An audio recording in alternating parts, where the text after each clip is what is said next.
জনপ্রিয় বিধায়ক সওগাত সাহেবের নির্দেশ মতো এই মিটিংটা অ্যারেঞ্জ করা হবে। সেই মিটিংয়ে উপস্থিত থাকবেন আমাদের সাংসদ এমপি সায়নী ঘোষ এবং ভাঙড় 1, 2 অল নেতৃত্ব।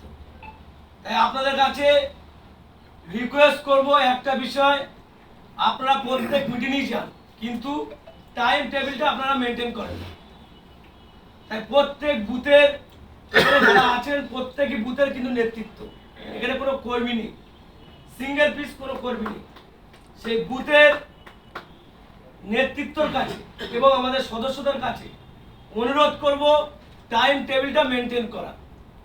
আর তার সঙ্গে সঙ্গে আপনারা দেখেছেন যে আইএসএফ নামক দল সরকারি সম্পত্তির উপর পুলিশের গাড়িতে কিভাবে ইট বৃষ্টি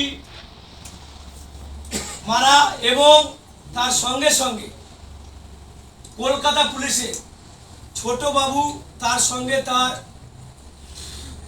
সহপাঠী যারা ছিলেন তাদেরকে কিভাবে অমানবিকভাবে মারধর করেছে আমরা ইলেকট্রিক মিডিয়ার মাধ্যমে, ফেসবুকের মাধ্যমে আমরা দেখেছি। তাই তাদের বিরুদ্ধে আমাদের সংগ্রাম। ওয়াকফ বিল পাস করেছে কেন্দ্র সরকার, তাহলে যদি তাদের বিরুদ্ধে সংগ্রাম করতে হয় তাহলে শান্তিপ্রিয়ভাবে সংগ্রাম করতে হয়। আমাদের রাজ্যে তো আমাদের সরকার তো এই বিল পাস করেনি, আমাদের সরকার ওয়াকফ বিলের বিরুদ্ধে প্রতিবাদ করছে, কিন্তু প্রতিবাদ করার একটা সিস্টেম আছে, শান্তিপ্রিয়ভাবে প্রতিবাদ করতে হয়, যাতে কেন্দ্র সরকারের বিরুদ্ধে আমাদের লড়াই, সেই লড়াইটা জারি রাখতে হয়। এখানে কি করছে ঠিক তার উল্টো। ঘোলা জলে মাছ ধরার জন্য আইএসএফ নামক দল তার কর্ণধর নওশাদ সিদ্দিকী কিভাবে ছোট ছোট বাচ্চাদের লেলিয়ে দিয়ে পুলিশের ওপর কিভাবে সোনপুরে অত্যাচার করেছে আমরা দেখেছি। কিন্তু প্রতিবাদ করুক, আমরা তার বিরোধিতা করব না, কিন্তু ওনারা প্রতিবাদ কাদের বিরুদ্ধে করছে সেটা আমাদের দেখার বিষয়। আমাদের এখানে সম্প্রীতি বজায় আছে, একমাত্র রাজ্য ভারতবর্ষের মধ্যে আমাদের মানবিক মুখ্যমন্ত্রী থাকার জন্য এবং যোগ্য সেনাপতি অভিষেক বন্দ্যোপাধ্যায় থাকার জন্য এখানে কিন্তু শান্তিপ্রিয়ভাবে আমরা হিন্দু, মুসলিম, জৈন, খ্রিস্টান বসবাস করতে পারছি। আজকে আপনারা ভাবুন, বিজেপি যে বিরোধী দলনেতা কথায় কথায় কিভাবে মুসলিম সম্প্রদায়কে আঘাত করার জন্য বাক্যপাত করছে এবং তার সঙ্গে সঙ্গে ঝাড়খণ্ড থেকে লোক নিয়ে এসে হিন্দু মুসলিম রাইট বাঁধানোর জন্য একটা প্রক্রিয়া চালিয়ে যাচ্ছে। আমি ধন্যবাদ জানাবো আমাদের মানবিক মুখ্যমন্ত্রীকে, তিনি কড়া হাতে দমন করেছেন। মুর্শিদাবাদের যে ঘটনা, নেককারজনক ঘটনা, সাক্ষী আমরা ইলেকট্রিক মিডিয়ার মাধ্যমে দেখেছি, তার বিরোধিতা করছি আমরা। এটা কোনো সংগ্রাম করার পদ্ধতি নয়, শান্তিপ্রিয়ভাবে তারা লড়াই করতে পারতেন। তারা একটা হিন্দু পরিবারের কাছে সাথে কি ব্যবহার করেছে আমরা ইতিমধ্যে দেখেছি। তদ্রূপ ভাবে এই নওশাদ সিদ্দিকীর দল, এই নওশাদ সিদ্দিকীর গাঁজাখোররা কিভাবে পুলিশের ওপর আমাদের ভাঙড়ে অত্যাচার করেছে, একটা সাম্প্রদায়িক দাঙ্গা বাঁধানোর জন্য নওশাদ বিজেপি পেটো মাল হয়ে এই কাজগুলো উনি করছেন। সাম্প্রদায়িক দাঙ্গা বাঁধিয়ে মুসলিম হিন্দু ভোটটাকে ডিভাইডেড করার জন্য উঠে পড়ে নেমেছে।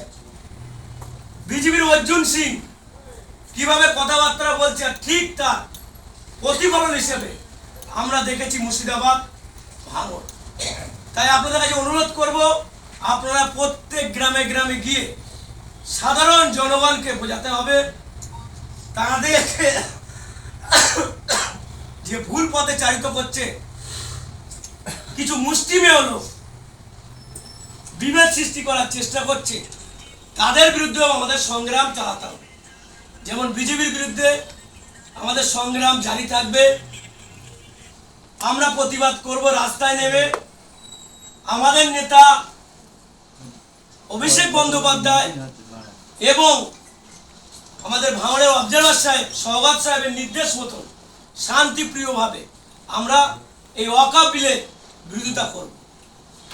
আমরা কোনো হিন্দু মুসলিম ভাই ভাই যেমন আমরা ভ্রাতৃত্ব বজায় রাখব, তার সঙ্গে আমাদের দ্বারা কোনো সম্প্রদায়ের মানুষের কাছে যেন আঘাত নাই আসে, সেটা আমাদের নজরে রাখতে হবে।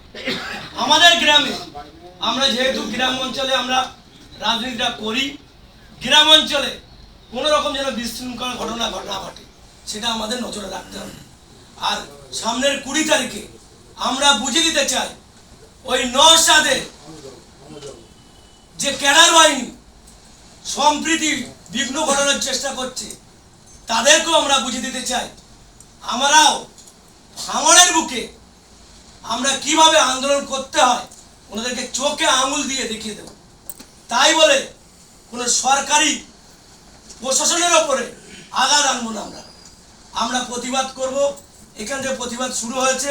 প্রয়োজন পড়লে আমাদের নেতা অভিষেক বন্দ্যোপাধ্যায়, আমাদের মানবিক মুখ্যমন্ত্রী মমতা বন্দ্যোপাধ্যায় এবং আমাদের যোগ্য সেনাপতি আমাদের যদি নির্দেশ দেয়, আমরা দিল্লি পর্যন্ত যেতে রাজি আছি। এখন আমরা আগামী 20 তারিখে সোনপুর বাজারে আমাদের যে প্রতিবাদ সভায় আমরা যেন টাইম টেবিল মেনটেন করে 4টের মধ্যে আমাদের ওখানে পৌঁছাতে হবে। আপনাদের কাছে দয়া করে রিকোয়েস্ট করব, টাইম মেনটেন করবে। কিছু কিছু বুথ দেখি 4টে টাইম দিলে 4:30 5টা বেজে যায়, তখন আসতে হবে। তাদের কাছে আমি অনুরোধ করব, দয়া করে আপনাদের জন্য আরো অনেক সাধারণ মানুষ যারা টাইম মেনটেন করে আসে